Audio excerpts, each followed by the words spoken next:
In 1887, a federal agriculture inspector visiting a farming settlement in rural Virginia opened a storage cellar and found something that made him stop writing in his notebook entirely. The vegetables inside had been harvested 8 months earlier. They looked like they had been picked that morning. He had inspected over 200 cellars that year. He knew what 8-month-old stored vegetables looked like. Soft, shrunken, mold darkened at the edges. What he found in that cellar was none of those things. The carrots were firm, the cabbages dense, the turnips held their colour.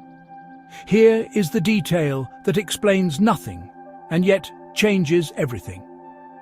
One family in this settlement had preserved a full winter squash, uncut, unwrapped, untreated, for 11 months.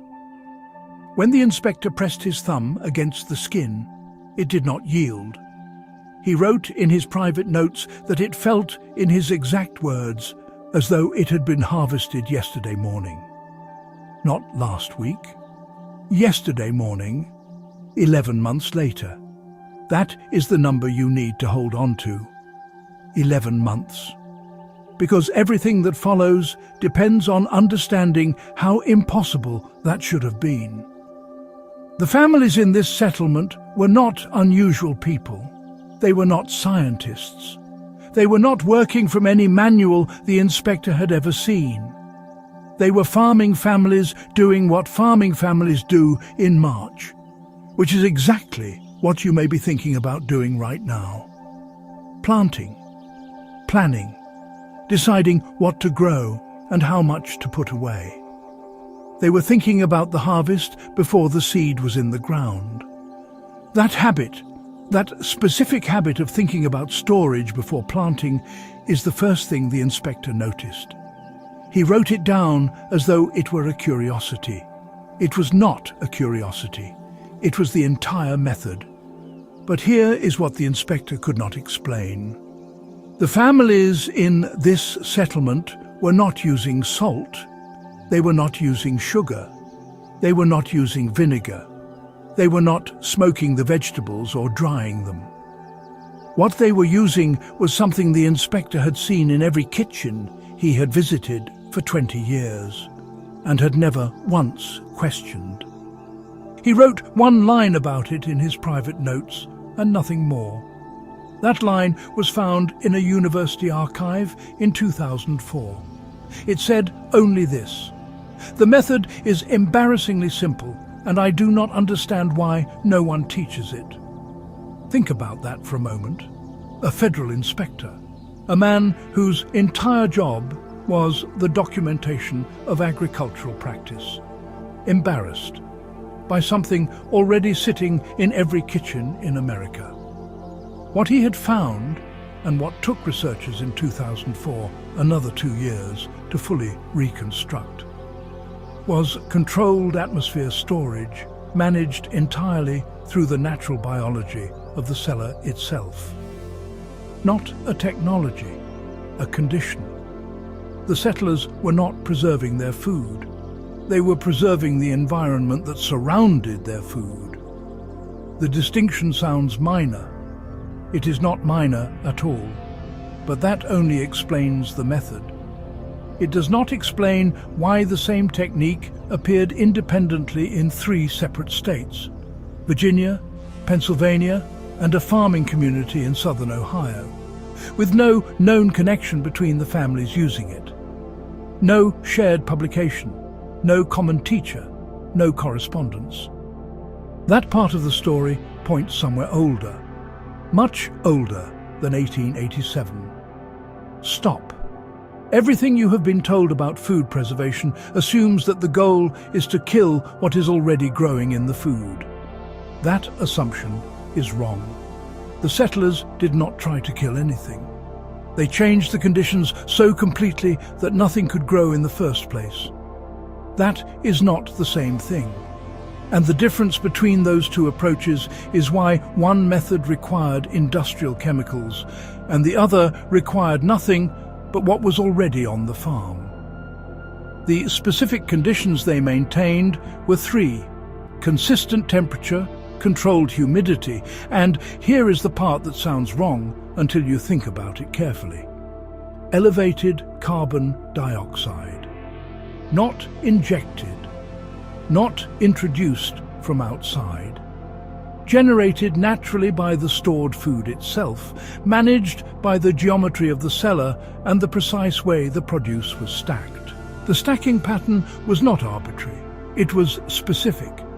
The families called it layering, but that word understates what was happening. The arrangement created localized atmospheric pockets around each vegetable. The produce was essentially breathing in a closed system of its own making. The carbon dioxide it exhaled suppressed the microbial activity that would have caused decay. The produce was, in a controlled sense, preserving itself. That is what was embarrassingly simple. The producer was doing the work. The settlers had learned, through generations of observation, not through any theory, exactly how to let it. Which brings you back to March, back to what you're about to plant. Because the method begins not in the cellar, but in the field, and not at harvest time, but right now.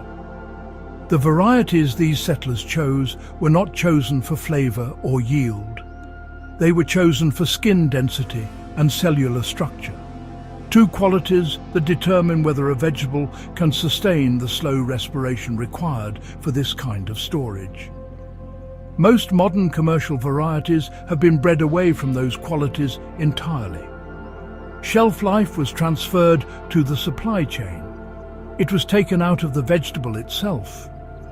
The reason this method disappeared after 1920 is not complicated. It is uncomfortable.